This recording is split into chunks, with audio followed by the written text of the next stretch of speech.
catch these two with 3 laps to go. I tell you what, Valentino Rossi is not out of this race. He really isn't. He is right at the, well, not the race of his life, but this is classic Valentino Rossi. He's pushing Marquez all the way. Marquez has a little sly look. He's 46 in his face. Here they come. About 215 miles an hour. Here comes Rossi up the inside. Side by side, they're coming to turn 1. Will Rossi go through on the inside? Marquez won't let him. Typical Marc Marquez, very, very late on the brakes, able to commit to the corner. But Valentino Rossi showing Marc Marquez what he could be doing over the next 2 laps. This is great, great stuff. Who said Valentino Rossi was past it, hey? Just under 3 laps ago. Up they come towards 4 and 5. We ride with Valentino Rossi. Closes up on the rear wheel of that Repsol Honda once again. That harder compound tyre doesn't really seem to have made a lot of difference, doesn't it? Rossi push, trying to force Marquez into mistake. He comes down into turn 6. Crutchlow's got some sort of problem as well. He's falling back down the order. I don't know whether he's out of the race or just made a mistake somewhere. Look, there's Aleix Espargaro. Dovizioso behind him. What has happened to Cal Crutchlow? Of course, we've lost the Tech 3 bikes as well. So big surprises and a big shake-up across the final 5 laps or so of this Grand Prix. Bautista as well had a big moment coming up towards turn 4 last time we saw them there, but there's your battle at the front. 2.5 laps to go. It certainly does look as though it's between these two now. Bautista is almost a second behind. Rossi quickest last time round, and that's when, of course, he was in the slipstream running down towards turn 1. Marquez leads from Rossi, Bautista, Pedrosa, Aleix Espargaro, Dovizioso. Crutchlow was 7th at the start of the lap, but something has happened to him. We'll have to find out where he is next time they come over the line. This is down towards turn 14. The left-hander coming up now at turn 15. Lynn Jarvis, the managing director of Yamaha Racing. We saw him when Lorenzo went down. We spoke to Jorge Lorenzo. He is okay. That's the main thing. Down to 16 they come. Rossi very, very close indeed. Can he slipstream and get past the upstart who stole his glory and stole his crown, really, didn't he?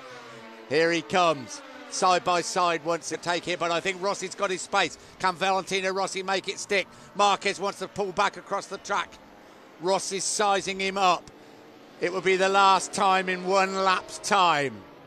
Marquez just able to brake so much later than Valentino Rossi, and critically the Yamaha was not ahead as they crossed the line. And somebody's crashed. You can hear the audio. What's happening in the background? That is that Alvaro Bautista? It could be Bautista. We wait and see. Oh, and look at this for the lead up into turn 4. Marquez and Rossi side by side, and Rossi leads in Qatar on the penultimate lap. Pedrosa now 3rd with Bautista out. Rossi leads from 10th on the grid with 1.5 laps to go. Yeah, it looks like it's Bautista has gone. We just saw the sole man, Danny Pedrosa. Oh, Marquez comes back very, very aggressively up the inside. Rossi tries to fight back. Down they come towards turn 7. Rossi back up the inside. Marquez, aggressive as ever. This is classic MotoGP. The world champion, the 21-year-old, against the old master. It doesn't get a lot better than this. 1.5 laps to go. And Here he comes again. Rossi comes through once again. And Marquez back underneath him. If you thought 2013 was fantastic, that was nothing in comparison with this. Pedrosa then up into 3rd. Bautista, what disappointment. Another crasher. Very high attrition here this evening, but Marquez is leading this race. The long right-handers, and we're coming through to start the final lap. There'll be just 3.3 miles, 5.3 kilometres in front of them. Through the section of right-handers, the left coming up as we ride with Marquez. 46, of course, is Valentino Rossi into turn 15. He'll want to get close here. He'll want to get even closer through 16. There will be 1 lap to go. They come into the start and finish straight. Rossi will try all he can now to slipstream him and get past him at well over 215 miles an hour. 93 Marquez, 46 Rossi, 1 lap to go. And he's nowhere near as close this lap as he was last time. Look how much later Marquez is on the brakes as well. Will Valentino Rossi now need a mistake from the current world champion? It's as you were at turn 1. 3.3 miles left and counting. Danny Pedrosa then up to 3rd position. Aleix Espargaro, because of all the problems in front of him, he's now 4th on the final lap from Andrea Dovizioso. And Alvaro Bautista, well, what a shame. Crutchlow is up to 6th. So Crutchlow has recovered again. He lost a couple of places to Redding earlier on, and he's back up into 6th. But this is the battle on the final lap. Can Rossi do anything about Marc Marquez? Through turn 5, down towards the slowest bend on the circuit.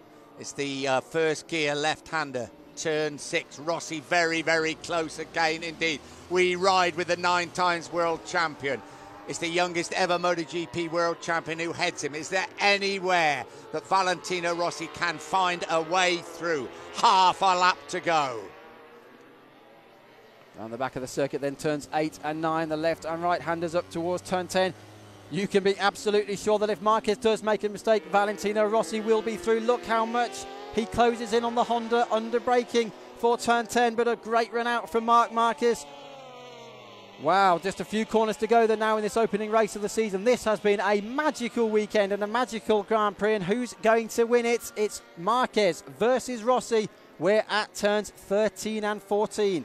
Yeah, Rossi's got to get closer. He's trying to get closer. He's riding the wheels. He's riding the tyres off that Yamaha through 15. It's the last of the left-handers. He's got to be closer as they come to 16. Final corner of the race then. Marquez has surely got this one now. Keep it all together, Mark. That's what they'll be saying in the Repsol garage. Valentino Rossi will close in as they head towards the line for the end of this first Grand Prix then in 2014. Now, is there anything Valentino Rossi can do? It's not. Marc Marquez wins here in Qatar. A magnificent race, a fabulous race with Valentino Rossi. Dani Pedrosa in third place, Aleix Espargaro fourth. But the winner today was the MotoGP World Championship. What a race and what a battle between Marquez and Rossi. And Cal Crutchlow, on his Ducati debut, has finished in 6th place behind his teammate Andrea Dovizioso. He hasn't finished yet. Look, he's got a problem crawling across the line, and now he finishes, does Cal Crutchlow, but pulls off to the side of the track, and a fantastic battle going on for 7th. Redding just pipping Nicky Hayden, and Scott Redding will be absolutely made up about that. He's the first Honda RCV 1000R. He's been aiming all season to pass, to battle with Nicky Hayden. That was Cal Crutchlow making his feelings very clear indeed. And Hiroshi Ayama ahead of Yoni Hernandez in the battle for 12th there. Carol Abraham 13th. And what a remarkable opening to the season that was. Marquez beating Rossi by 0.259 seconds, and Pedrosa on the podium. But Valentino Rossi came from 10th on the grid there. 6 weeks ago, this 21-year-old broke his right leg in that dirt bike training accident. He missed the test at Sepang. He missed the test in Phillip Island. He never ceases to amaze us. 14th place went to Danilo Petrucci, and Brock Parks on his MotoGP debut has given the Paul Bird Motorsport team a very welcome point. Very well deserved for Brock Parks. That's fantastic. He did compete in a 125 race in the World Championship back in 1999. That was Valentino Rossi's girlfriend there, and that really was a brilliant performance, wasn't it, from the 9-time world champion, 7 times a Premier Class title winner. Started 10th on the grid. He said, quite honestly, he's going to decide for himself around the 6th race of this season whether he wants to continue next year. Judging by that performance, he certainly will be. Well, there's a lot of winners out there. There was a few losers. Bradley Smith obviously looking in a very safe 5th place. Alvaro Bautista chasing 3rd place. Jorge Lorenzo crashing out on the first lap of the race. That's just to name a few. And Stefan Bradl crashing out while he was leading. And there's Bautista crashing out at turn 2, just a handful of laps from home from 3rd position. That is a major shame. On board with him, let's just listen. Well, he's been so quick all weekend and he cannot believe it. It would have been a 3rd MotoGP podium finish. Started 2nd on the grid. It would have been a very deserved podium finish. But the Gresini rider lost it at turn 2. So in the end then, 2 Repsol Honda bikes on the podium with a Yamaha between them. What an extraordinary career we've already seen from this young man. A 125cc world champion, a Moto2 world champion. Well, there's a lot of life left in this old dog, isn't there? Valentino Rossi pushing him to the left. New record, the highest point scorer in the history of Grand Prix racing for Valentino Rossi. And this was classic MotoGP. Just look at this. Yes, that was turn 10 earlier on in the race. Marquez knew he had to try and get back underneath his hero, of course. Don't forget he's got Valentino Rossi posters on his bedroom back home.